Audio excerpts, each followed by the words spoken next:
é a era do esfriamento espiritual. E essa igreja ainda se reunindo de casa em casa.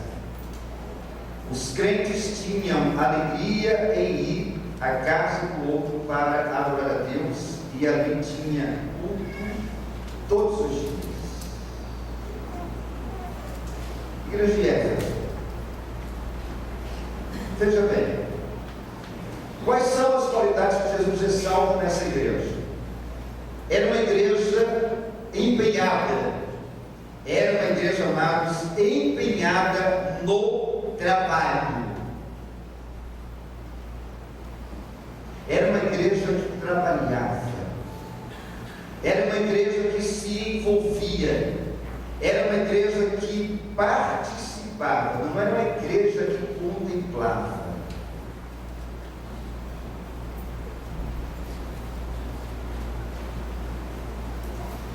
A minha esposa, Ivana, ontem, ela me mostrou uma coisa muito interessante. Só vou falar sem vocês pensarem nada mais.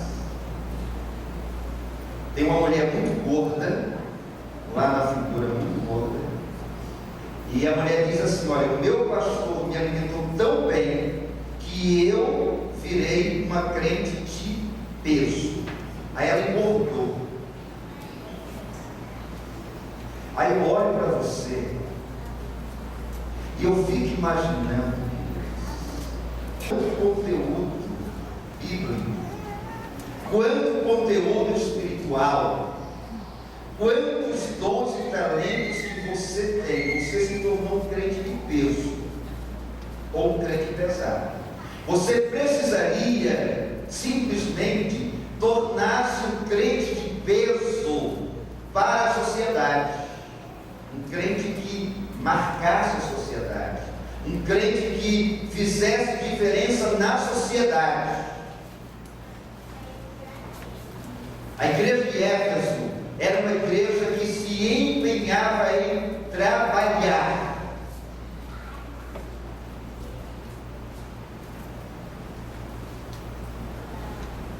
Dizem que uma das maiores crises na vida de um homem e de uma mulher é quando eles estão desempregados. E deve ser mesmo. Acordar e não ter para onde ir.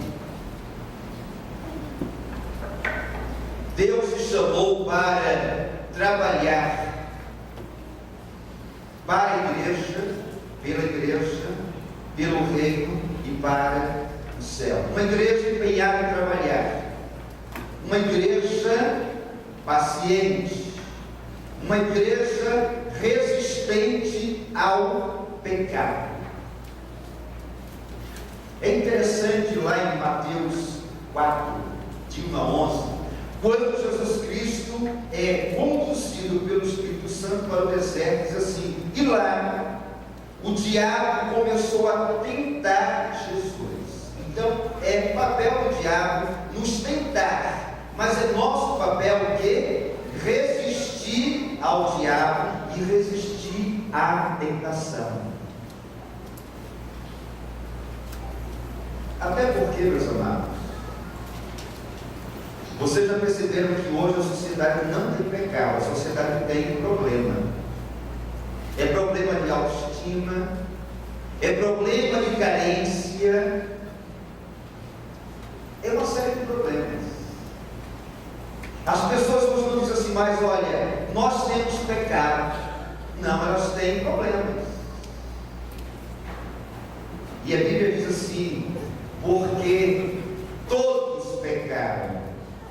A Bíblia não diz assim: porque todos têm problemas.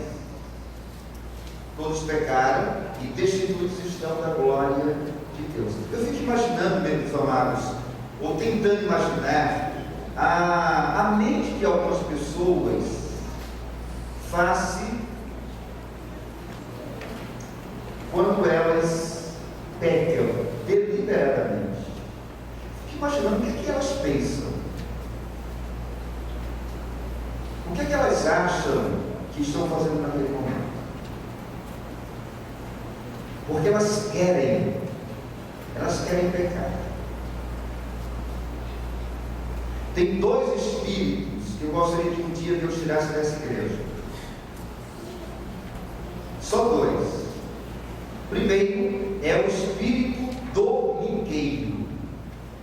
Tem crente aqui que só vem à igreja de domingo.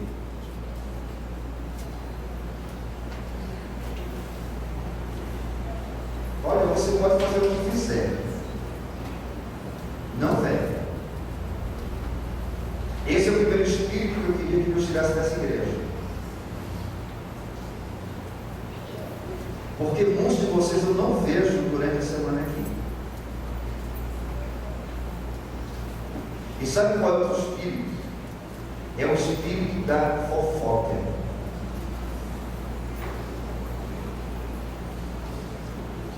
Queridos, como tem crente aqui dentro fofoqueiro. E para mim fofoqueiro é miserável, é um hipócrita, é um tolo. Você imagina investir o seu tempo precioso para... O que é fofoca? Fofoca é mentira. E você perde o seu tempo precioso fofocando, querendo saber da vida do outro. Olha, se eu quero saber da sua vida, se eu puder participar, se eu puder ajudar, é saber.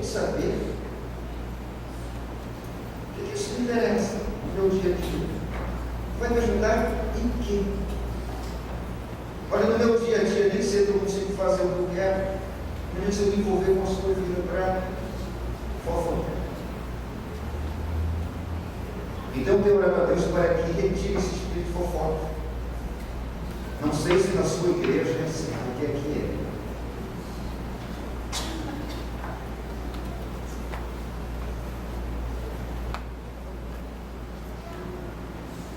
é. Elogios a essa igreja, submissão à rigorosa triagem, porque se dizia obreiros, e era uma igreja paciente no sofrimento.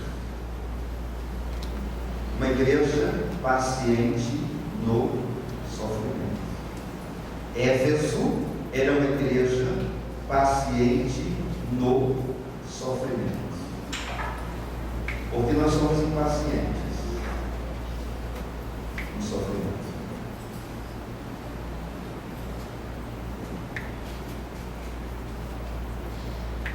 Olha que coisa interessante.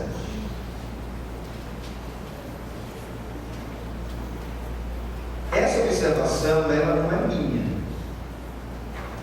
O pastor Hernandes Dias, da primeira igreja presbiteriana de Vitória, falando para os pastores, ele fez uma observação aqui que eu gostaria de compartilhar com vocês. Que a Bíblia sempre vai lendo e as coisas vão chegando.